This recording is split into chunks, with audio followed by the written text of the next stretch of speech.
সাবেক প্রধানমন্ত্রী শেখ হাসিনা কি বাংলাদেশে ফিরে আসছেন? ঠিক এমন একটি আলোচনা চলছে রাজনৈতিক অঙ্গন, এবং শুধুমাত্র যে রাজনৈতিক অঙ্গনেই আলোচনা চলছে তা কিন্তু নয়। আন্তর্জাতিক গণমাধ্যমগুলোতেও এই বিষয়টি নিয়ে খবর প্রকাশিত হয়েছে। ভারতের একটি প্রভাবশালী গণমাধ্যম টাইমস অফ ইন্ডিয়া, সেখানেও কিন্তু সাবেক প্রধানমন্ত্রী শেখ হাসিনার বাংলাদেশে ফিরে আসার বিষয়ে একটি খবর প্রকাশিত হয়েছে, এবং সেখানে শেখ হাসিনাকে সাবেক প্রধানমন্ত্রী হিসেবে তিনি ফিরে আসবেন ব্যাপারটা এরকমভাবে অ্যাড্রেস করা হয়নি। বলা হচ্ছে যে তিনি প্রধানমন্ত্রী রূপেই বাংলাদেশে ফিরে আসবেন, এবং বাংলাদেশের বেশ কয়েকটি গণমাধ্যম এই খবরটিকেও অনেক গুরুত্বের সঙ্গে প্রকাশ করেছে। আপনারা জানেন, বর্তমানের রাজনৈতিক পরিস্থিতি নানান ধরনের সমীকরণের মধ্য দিয়ে যাচ্ছে। সেই 2013 সালের শাহবাগ যেন আবারও নতুন করে জেগে ওঠার একটা চেষ্টা চলছে। অন্যদিকে শাপলা চত্বরে সেই দুঃসহ স্মৃতিও রয়েছে কারো কারো মনে। সবকিছু মিলিয়ে সাবেক প্রধানমন্ত্রী শেখ হাসিনা কি আবারও বাংলাদেশে ফিরে আসবেন? ফিরে আসলে তার পরিণতি কি হতে পারে, বা তিনি কিভাবে বর্তমানে প্রতিকূল সময়ে বাংলাদেশে ফিরে আসার সাহস করছেন, এমন নানান খবর কিন্তু ছড়াচ্ছে বিভিন্ন মাধ্যমে। শেখ হাসিনার আজকে একটি বক্তব্য কিছুক্ষণ আগে বাংলাদেশ আওয়ামী লীগের ফেসবুক পেজে প্রকাশিত হয়েছে। সেখানে তিনিও সাধারণ মানুষের প্রতি আহ্বান জানাচ্ছেন নানান বিষয় নিয়ে প্রতিবাদ করতে। তিনি একজন রাজনৈতিক ব্যক্তিত্ব, তিনি বক্তব্য রাখতেই পারেন এবং তিনি রেখেছেন, কিন্তু পরিস্থিতি কি তাই বলে? মূলত আসলেই কি সম্ভব শেখ হাসিনার বাংলাদেশে এই মুহূর্তে ফিরে আসা?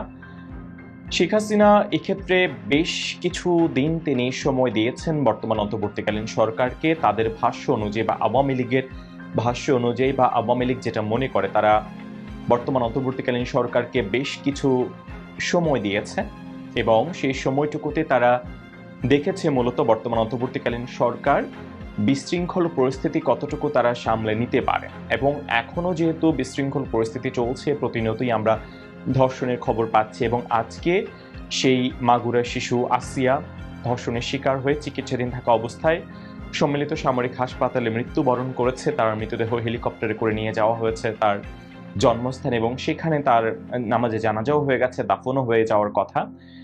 এবং এই বর্তমান পরিস্থিতিতে আমরা দেখতে পাচ্ছি যে এই অস্থির পরিস্থিতির মধ্য দিয়ে নানান ধরনের রাজনৈতিক আলোচনা ঠাঁই পাচ্ছে বারে বারে।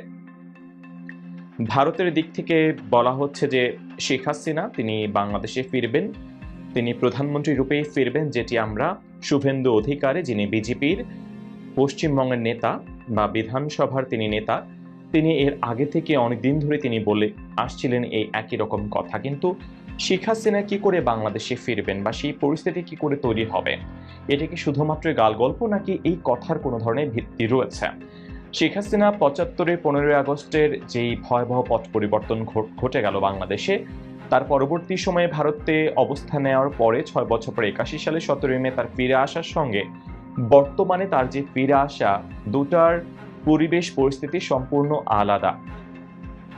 81 সালে শেখ হাসিনা স্বজন হারানো একজন বাঙালি নারী, বাঙালি কন্যা হিসেবে তিনি এসেছেন, এতিম কন্যা হিসেবে তিনি বাংলাদেশে এসেছেন, এবং তখন তার বিরুদ্ধে কোনো মামলা ছিল না, তার বিরুদ্ধে কোনো অভিযোগ ছিল না।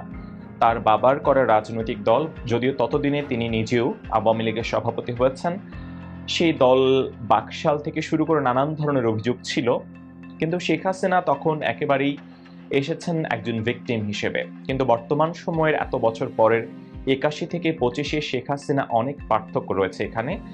তার বিরুদ্ধে পাহাড়সম অভিযোগ রয়েছে, গণহত্যার অভিযোগ রয়েছে, যদিও প্রতিটি কথোপকথনে বা প্রতিটি বক্তব্যে শেখ হাসিনা নিজেকে নির্দোষ হিসেবে দাবি করে থাকেন, কিন্তু সেটি আসলে কতটুকু নির্দোষ তিনি, সেটি তার প্রমাণের জন্য তাকে তো মূলত এটা ফেস করতে হবে। তিনি কি আদৌ এগুলো ফেস করার জন্য এই মুহূর্তে তিনি তৈরি, সেটা কিন্তু কোনোভাবেই আমরা সে ধরনের কোনো লক্ষণ দেখতে পাচ্ছি না। তবে একটা জিনিস যেটা বর্তমানে সারা দেশব্যাপী যে ধরনের নারী নির্যাতন, সহিংসতা বা যৌন সহিংসতা, ধর্ষণের ঘটনা ঘটছে, সেই ঘটনার প্রতিবাদে 15 তারিখ, আজকে 13ই মার্চ, 15ই মার্চ গণজাগরণ বা শাহবাগে সেই গণজাগরণ মঞ্চ একটি প্রতিবাদ সমাবেশের আয়োজন করা হয়েছে এবং অনেকেই যারা আওয়ামী পন্থী মানুষজন রয়েছেন তারা অনেকেই মনে করছেন যে এই ঘটনার মধ্য দিয়ে শেখ হাসিনার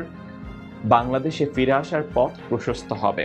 এটা কি নতুন ধরনের কোনো চাল কিনা সে ব্যাপারে আসলে সময় যত গড়াবে ততই আমরা স্পষ্ট হতে থাকব। তবে সেনাবাহিনী প্রধান যেভাবে তিনি বলেছেন, ফেব্রুয়ারি শেষের দিকে এসে কোনো ধরনের সংঘাত তিনি চান না, হানাহানি চান না, একটি অবাধ সুষ্ঠু নিরপেক্ষ নির্বাচন ডিসেম্বরের মধ্যে তিনি অনুষ্ঠান করতে চান এবং এর পরবর্তী সময়ে আমরা দেখতে পেয়েছি যে নানান ধরনের পরিস্থিতি তৈরি হচ্ছে, পরিস্থিতি খুব দ্রুততম সময়ের মধ্য দিয়ে পরিবর্তন হয়ে যাচ্ছে, এক ধরনের পরিস্থিতি অন্যরকম ভাবে আমরা দেখতে পাচ্ছি, নানান কিছু। আমি অনেক কিছু বলছি না, আপনারা নিজেরা সেটি এক্সপিরিয়েন্স করছেন বা আপনারা সেটি দেখছেন, আপনারা সেটি জানেন এবং আপনারা সেটি বোঝেন। তবে শেখ হাসিনার এই যে ফিরে আসার যে চেষ্টা, বা তিনি নিজেও কিন্তু তার বক্তব্যে বা তার ফোন কলে বা তার কথোপকথনে তিনি বারংবার বলে থাকেন তিনি ফিরে আসবেন এবং তিনি বলেন যে তিনি মহান রাব্বুল আলামিনের অশেষ কৃপায় তিনি এবারের মতো বেঁচে গিয়েছেন, কারণ তার হাতে কিছু অসমাপ্ত কাজ মহান রাব্বুল আলামিন করাতে চান। এই বক্তব্য বা এই ধরনের কথাবার্তা শেখ হাসিনা কেন বলছেন? তার মানে কি তিনি বাংলাদেশে ফিরে আসার কোনো ধরনের ক্লিয়ার ইন্ডিকেশন পেয়েছেন? আবার সমন্বয়ক যারা, যদিও সমন্বয়ক পদটি বিলুপ্ত, এটি নাহিদ ইসলাম, তিনি জাতীয় নাগরিক পার্টির আহ্বায়ক, তিনি বলেছেন যে যেহেতু দল গঠন হয়ে গেছে এখন আর সমন্বয়ক ব্যাপারটা আগের মতো নাই। তারা শুরুর দিকে রাষ্ট্রপতি মোহাম্মদ শাহাবুদ্দিন সাহেবের পদত্যাগের দাবি করেছিলেন, সেটা আমরা দেখেছি যে ভণ্ডুল হয়ে গেছে, সেই দাবি পূরণ হয়নি এবং আমরা নানানভাবে দেখতে পাচ্ছি সেনাবাহিনী প্রধানের উপরেও নানান ধরনের তার পদত্যাগের বা তাকে সেনাবাহিনী প্রধানের পদ পাল্টে ফেলার নানান ধরনের কথাবার্তা বিভিন্ন মহলে আমরা শুনতে পেয়েছি, সেটাও আমরা দেখছি যে একেবারে অপরিবর্তনীয় রয়েছে। এখন শেখ হাসিনার চলে যাওয়ার পেছনে সেনাবাহিনীর দায় রয়েছে এটা অনেকেই বলছেন, বা শেখ হাসিনাকে পর্যাপ্ত সময় দেয়া হয়নি, তিনি বক্তব্য রাখতে চেয়েছেন জাতির উদ্দেশ্যে, সেই সময় তাকে দেয়া হয়নি বক্তব্য রাখার, তাকে মাত্র 20-25 মিনিট বা 45 মিনিট সময় বেঁধে দেওয়া হয়েছে। এবং এক্ষেত্রে আরেকটা বিষয় খুব জোর গলায় বলা হয়েছিল এতদিন ধরে যে সেনাবাহিনী গুলি চালাতে চায়নি বলেই শেখ হাসিনার পতনটা ত্বরান্বিত হয়েছে। তো যাই ঘটুক না কেন, শেখ হাসিনার অ্যাপয়েন্টেড দুজন মানুষ কিন্তু বর্তমানে বাংলাদেশে রাষ্ট্রের শীর্ষস্থানীয় পদে রয়েছেন এবং এই দুজন মানুষ যে শেখ হাসিনার ফিরে আসার ক্ষেত্রে গুরুত্বপূর্ণ ভূমিকা পালন করবেন না, সেই ব্যাপারে আমরা কতটুকু নিশ্চিত হতে পারি?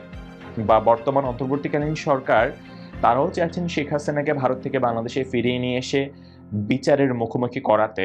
শেখ হাসিনা যে ফিরতে চাইছেন সেটা তিনি কি তার বিচারের মুখোমুখি হওয়ার জন্য ফিরছেন, নাকি পরিস্থিতি অন্যরকম কোনো কিছুর ইঙ্গিত দিচ্ছে?